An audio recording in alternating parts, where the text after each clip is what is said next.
In the early evening of June 10th, 1991, in Walla Walla, Washington, Dana Treganowan was getting ready to give her two young daughters their nightly bath.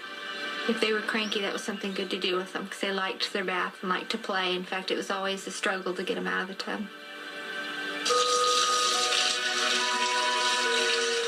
I always put Caroline in a bathtub ring. I'd used it from the time she was sitting up, from about 6 months on. I just used it as a safety precaution. I usually didn't leave them in the bathroom unattended. And I think it crossed my mind it was probably something I shouldn't do. But then, you know, you think, I'll make a quick phone call, nothing will happen. No, I won't be able to walk tonight. Our conversation lasted about 3 minutes, I think. I could hear Laura playing and splashing and laughing. But I had a strong feeling that, just like something inside of me said, check on your kids. Oh, God. 911, where's your emergency? Oh, God.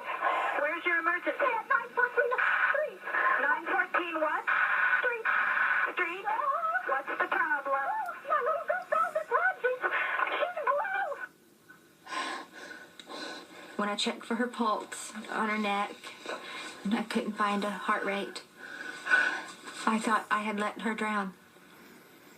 Your little girl found the tub and she's blue? Yes. Okay, ma'am. Let me know how to do CPR. You know how to do CPR? Yes. Oh, see. How old is she? 10 months. 10 months. Operator in training Ruth Dixon transferred the call to dispatcher Stephanie Wyatt. I was scared to death. I wasn't prepared mentally at all. I needed to take control of myself because I felt myself starting to react as a mother and not as a dispatcher. Get her by the phone right now. I've got her by the phone. Okay, I need you to breathe into her. Two breaths.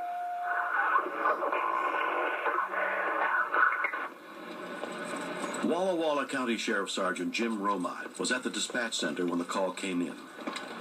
When she said, your baby's blue, I immediately thought of that baby. And there was one thing on my mind, and that was to get there. I don't know if it'd make a difference or not, but I was going to try. Okay, lay her flat on the floor. Okay, she's starting to vomit. Is she starting to vomit? Turn her on her side, get the stuff out of her mouth. Okay, I've got her on her side. Okay, get all the stuff out of her mouth. Oh, God. This is really bad. 914. I was hysterical. It's like everything I knew as a nurse kind of went out the window, and I was a mom.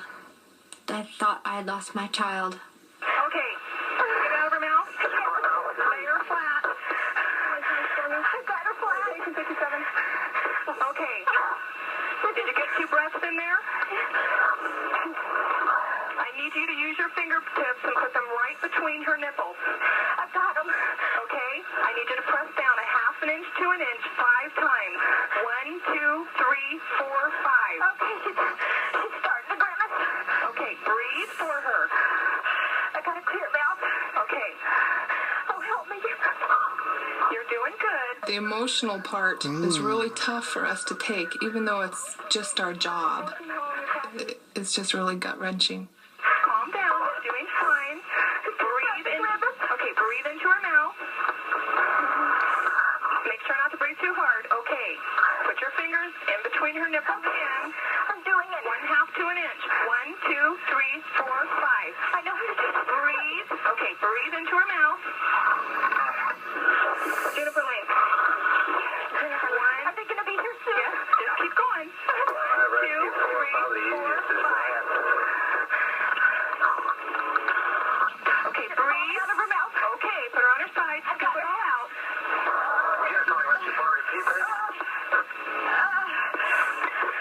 Okay, I'm starting again. Okay, keep going. 196 arriving 1858.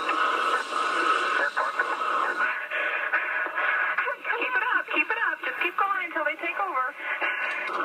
County Fire District volunteer EMT Holly Jones and her husband were on the scene within 3 minutes. This was my first call as an EMT, and this was extremely scary for me because, Right here. you know, maybe I'm not ready for this. Okay, do they have her? Yes. Okay, good job.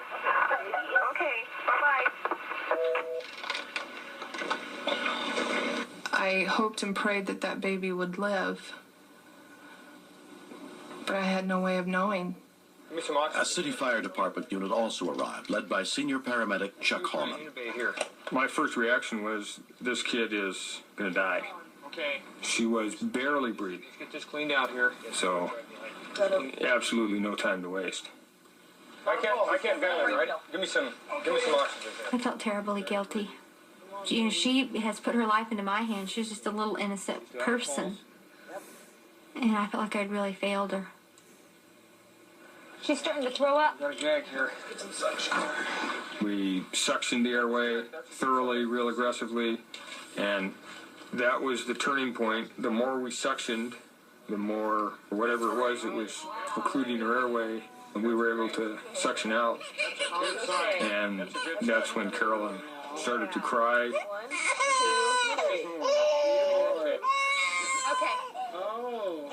I heard the baby start crying. It sounded like gold. It was the greatest sound I could ever describe at that time. Got the phone and dialed dispatch's number, and I says, Listen to this. Oh, thank you. Hear that? Yes. You did a good job. Thanks. Take care. I wasn't expecting that at all. We don't normally get that happening. I could have hugged him for doing that. And then I bawled my eyes out. 11-month-old Caroline was not fully conscious when she arrived at St. Mary Medical Center.